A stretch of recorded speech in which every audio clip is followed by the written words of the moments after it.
মহানগৰীত বন বিষয়া প্ৰাঞ্জল কটকীৰ পুত্ৰৰ সন্ত্ৰাস নাম হৈছে এৰিন কটকী সাইৰেনযুক্ত বাহন লৈ উদ্ভণ্ডালী এৰিন বৰকটকীৰ ২৬ জানুৱাৰীত নালাপাৰাত দুৰ্ঘটনা সংঘটিত কৰিছিল এৰিনে দুৰ্ঘটনাটোত মৃত্যু হৈছিল নৰবাহাদুৰ থাপা নামৰ এগৰাকী ব্যক্তিৰ AA01FF0555 নম্বৰৰ স্কৰ্পিঅ বাহনখনেৰে খুন্দিয়াই পলায়ন কৰিছিল এৰিনে ইতিমধ্যে আৰক্ষীয়ে জব্দ কৰিছে বাহনখন প্ৰথম অৱস্থাত আৰক্ষীৰ বাহন বুলি সন্দেহ কৰিছিল প্ৰত্যক্ষদৰ্শীয়ে অনুসন্ধানত পোহৰলৈ আহিছিল সাইৰেনযুক্ত বাহনত গভট অফ আসাম লিখি সন্ত্ৰাসৰ সৃষ্টি কৰি আহিছে এৰিনে এৰিন USTMৰ ছাত্ৰ ঘটনা সংঘটিত কৰি পলাই গৈছিল এৰিন নম্বৰ প্লেট খুলি পেলাইছিল গাড়ীখনৰ পৰা ইতিমধ্যে এৰিনক ন্যায়িক জিম্মালৈ প্ৰেৰণ কৰা হৈছে বৰ্তমান এৰিনৰ বহু বন্ধু এনে ধৰণে সাইৰেনযুক্ত বাহন লৈ ঘূৰি ফুৰাৰ সম্ভেদ লাভ কৰিছে মহানগৰ আৰক্ষীয়ে আৰু সেই সকলৰ বিৰুদ্ধেও কঠোৰ হোৱা দেখিবলৈ পোৱা গৈছে মহানগৰ আৰক্ষীক শীঘ্ৰেই সন্ত্ৰাসৰ সৃষ্টি কৰা এই সকল যুৱকৰ বিৰুদ্ধে কঠোৰ ব্যৱস্থা গ্ৰহণ কৰিব মহানগৰ আৰক্ষীয়ে আৰু প্ৰথম অৱস্থাত যেটো আৰক্ষী বাহন বুলি দুৰ্ঘটনাটো সংঘটিত হোৱাৰ পাছত সন্দেহ প্ৰকাশ কৰিছিল প্ৰত্যক্ষদৰ্শীয়ে আৰক্ষীয়ে এই সন্দৰ্ভত তদন্ত চলাই আহিছিল আৰু অৱশেষত হেয়া পোহৰলৈ আহিছে বন বিষয়া প্ৰাঞ্জল কটকীৰ পুত্ৰ এৰিন কটকীয়ে সেইদিনা দুৰ্ঘটনাটো সংঘটিত কৰিছিল অৰ্থাৎ ২৬ জানুৱাৰীৰ নিশা নালাপাৰাত যি এই ২৬ জানুৱাৰীৰ নিশা দুৰ্ঘটনা সংঘটিত হৈছিল সেই দুৰ্ঘটনাটোত মৃত্যু হৈছিল নৰবাহাদুৰ থাপা নামৰ ব্যক্তিগৰাকীৰ AA01FF0555 নম্বৰৰ স্কৰ্পিঅ বাহনখনেৰে খুন্দিয়াই পলায়ন কৰিছিল এৰিনে আৰু ইতিমধ্যে সেই বাহনখন জব্দ কৰিছে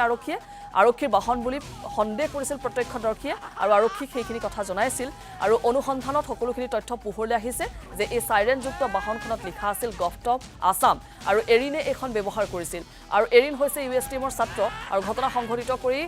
নাম্বাৰ প্লেটখন যেহেতু এৰুৱাই পেলাইছিল এৰিনে কেৱল এৰিনেই নহয় এৰিনৰ বহু বন্ধুৱে এনে কাৰ্য কৰি অহাৰ যেহেতু সম্ভেদ লাভ কৰিছে মহানগৰ আৰক্ষীয়ে আমি এই সন্দৰ্ভত আৰু অধিক তথ্য আপোনালোকক জনাব বিচাৰিছো জনাব আমাৰ সাংবাদিক মিতালী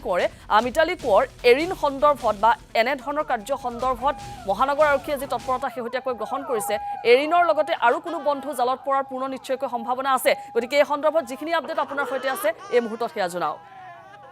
নিশ্চয়কৈ চিন্তি আচলতে গুৱাহাটী মহানগৰীত যেনে ধৰণে উদ্ভণ্ডালি বাঢ়িছে তাৰ প্ৰতি লক্ষ্য ৰাখি বিভিন্ন সময়ত আমি দেখিছো যে বিভিন্ন দুৰ্ঘটনা হয় আৰু এই দুৰ্ঘটনাৰ মূল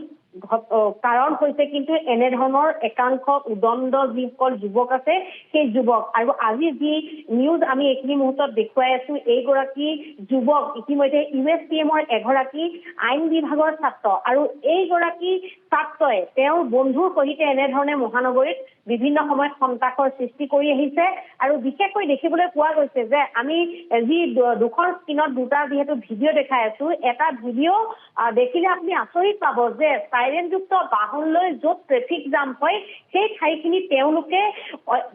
অতিষ্ঠ কৰি তোলে সাইৰেন বজাই অতিষ্ঠ কৰি তোলে আৰু তেনেকুৱাই ঘটনা ২৬ যিহেতু জানুৱাৰীত যি সময়ত পতাকা উত্তোলন কৰি আছিল বহু লোকে স্বাধীনতা দিৱস পালন কৰি আছিল কিন্তু সেই সময়ত দেখিবলৈ পোৱা গৈছিল যে গোটেই গুৱাহাটী মহানগৰীখনত তেওঁলোকে সন্ত্ৰাসৰ সৃষ্টি কৰি ফুৰিছিল আৰু বিশেষকৈ দুৰ্ঘটনা সংঘটিত কৰি তেওঁ বাহনখন নি লুকুৱাই ৰাখিছিল আৰু তেওঁৰ পিতৃ এগৰাকী বন বিষয়া আৰু তেওঁ বাহনখন লুকুৱাই ৰখাৰ পিছত আৰক্ষীয়ে তদন্ত কৰিলে কাৰণ স্থানীয় যিসকল লোক তেওঁলোকে ভাবিছিল যে এই গাড়ীখন পুলিচৰ গাড়ী গতিকে তদন্তৰ পিছত সমগ্ৰ যি ঘটনা সেই সমগ্ৰ ঘটনা পোহৰলৈ আহিল আৰু দেখিবলৈ পোৱা গ'ল তেওঁলোকৰ যিসমূহ ব্যক্তিগত বাহন আছে সকলোতে গভট অফ আসাম লিখা আছিল আৰু এই বাহনসমূহ এইগৰাকী যুৱকে ব্যৱহাৰ কৰে কেৱল এৰিনেই নহয় মহানগৰীত এনেকুৱা এৰিনৰ বহু বন্ধুৱে এতিয়া সন্ত্ৰাসৰ অন্যতম কাৰণ হৈ পৰিছে আৰু গুৱাহাটী মহানগৰীৰ যি আৰক্ষী সেই আৰক্ষীয়ে ইতিমধ্যেই একচন মুডত এইসমূহ কাম কৰি গৈছে আৰু নিশাৰ ভাগত বহু তথ্য লাভ কৰিছে এই যুৱকসকলৰ বিৰুদ্ধে কঠোৰৰ পৰা কঠোৰতম